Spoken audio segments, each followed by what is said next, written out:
मित्रों, सादर जय श्री कृष्ण। हमारे YouTube चैनल में आप सभी का बहुत बहुत स्वागत है। मैं हूं आपके साथ विशाल शास्त्री। पुत्रदा एकादशी व्रत 2023 1 जनवरी 2023 रविवार शाम 7:11 से 2 जनवरी 2023 सोमवार शाम 8:23 पर एकादशी तिथि समाप्त हो जाएगी। पारणा का समय 3 जनवरी 2023 मंगलवार को सुबह 7:32 से 9:32 तक रहेगा। पुत्रदा एकादशी व्रत की पौराणिक कथा। सनातन संस्कृति में हर महीने की 11वीं तिथि को एकादशी का व्रत उपवास किया जाता है। यह तिथि अत्यंत पवित्र है। प्रत्येक मास में 2 एकादशी तिथियां आती है, एक शुक्ल पक्ष और दूसरी कृष्ण पक्ष में। जो भक्त एकादशी का व्रत पूरे विधि विधान से करता है, उसकी समस्त मनोकामनाएं श्री हरि विष्णु शीघ्र ही पूरी करते हैं। पुत्रदा एकादशी की पौराणिक कथा। महाराज युधिष्ठिर ने पूछा, हे भगवान, आपने सफला एकादशी का महात्म्य बताकर बड़ी कृपा की। अब कृपा करके यह बतलाइए कि पौष शुक्ल एकादशी का क्या नाम है, उसकी विधि क्या है और उसमें कौन से देवता का पूजन किया जाता है। भक्त वत्सल भगवान श्री कृष्ण बोले, हे राजन, इस एकादशी का नाम पुत्रदा एकादशी है। इसमें भी नारायण भगवान की पूजा की जाती है। इस चर और अचर संसार में पुत्रदा एकादशी के व्रत के समान दूसरा कोई व्रत नहीं है।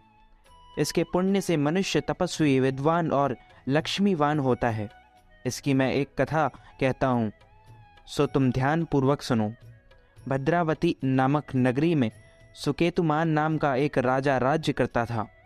उसके कोई पुत्र नहीं था। उसकी स्त्री का नाम शैव्या था।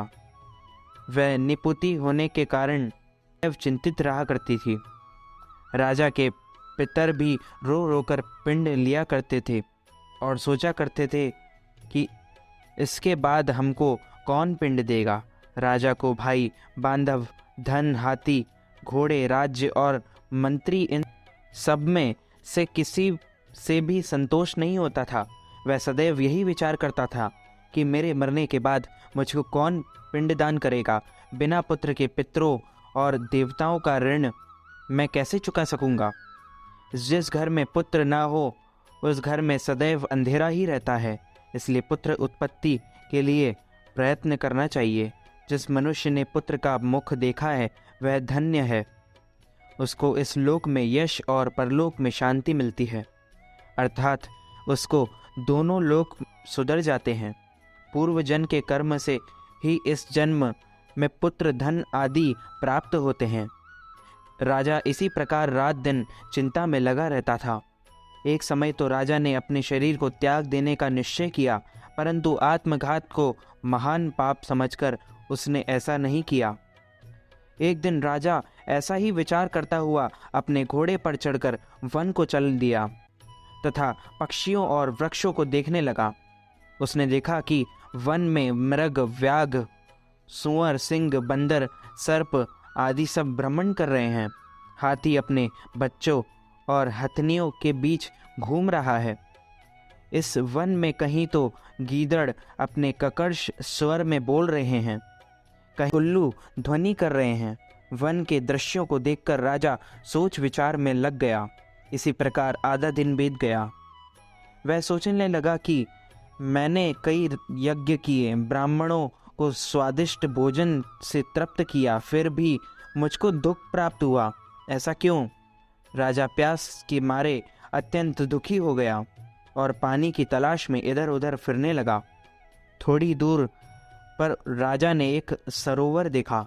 उस सरोवर में कमल खिले तथा सारस, हंस, मगरमच्छ आदि विहार कर रहे हैं। उस सरोवर के चारों तरफ मुनियों के आश्रम बने हुए थे। उसी समय राजा के दाहिने अंग फड़कने लगे। राजा शुभ शगुन समझकर घोड़े से उतरकर मुनियों को दंडवत प्रणाम करके बैठ गया। राजा को देखकर मुनियों ने कहा, हे राजन, हम तुमसे अत्यंत प्रसन्न हैं। तुम्हारी क्या इच्छा है, सो कहो। राजा ने पूछा, महाराज, आप कौन हैं और किस लिए यहाँ आए हैं, कृपा करके बताइए। मुनि कहने लगे कि हे राजन, आज संतान देने वाली पुत्रदा एकादशी है। हम लोग विश्वदेव हैं और इस सरोवर में स्नान करने के लिए आए हैं। यह सुनकर राजा कहने लगा कि महाराज, मेरे भी कोई संतान नहीं है। यदि आप मुझ पर प्रसन्न हैं तो एक पुत्र का वरदान दीजिए। मुनि बोले, हे राजन, आज पुत्रदा एकादशी है, आप अवश्य ही इसका व्रत करें। भगवान की कृपा से अवश्य ही आपके घर पुत्र होगा। मुनि के वचनों को सुनकर राजा ने उसी दिन एकादशी का व्रत किया और द्वादशी को उसका पारण किया। इसके पश्चात मुनियों को प्रणाम करके महल में वापस आ गया। कुछ समय बीतने के बाद रानी के गर्भ धारण किया और 9 महीने के पश्चात उनके एक पुत्र हुआ। वह राजकुमार अत्यंत शूरवीर, यशस्वी और प्रजापालक हुआ।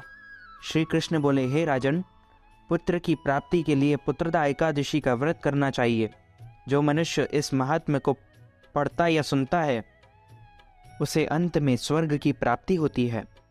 लक्ष्मी नारायण भगवान की जय। अच्युतम केशवम राम नारायणम कृष्ण दामोदरम वासुदेवम हरे, श्रीधरम माधवम गोपिका वल्लभम, श्री जानकी नायकम श्री रामचंद्रम भजे, जानकी मनोहरम सर्वलोकनायकम, श्री शंकरादि सेवितम पुण्य नाम कीर्तनम, श्री राम राम राम राम राम नाम तायकम, रामा कृष्णा वासुदेवा भक्ति मुक्तिदायकम, रामा कृष्णा वासुदेवा भक्ति मुक्तिदायकम।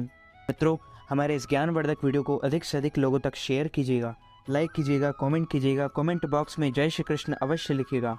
मैं मिलता हूँ आपको किसी नई वीडियो के साथ। तब तक के लिए सादर जय श्री कृष्ण, सादर धन्यवाद।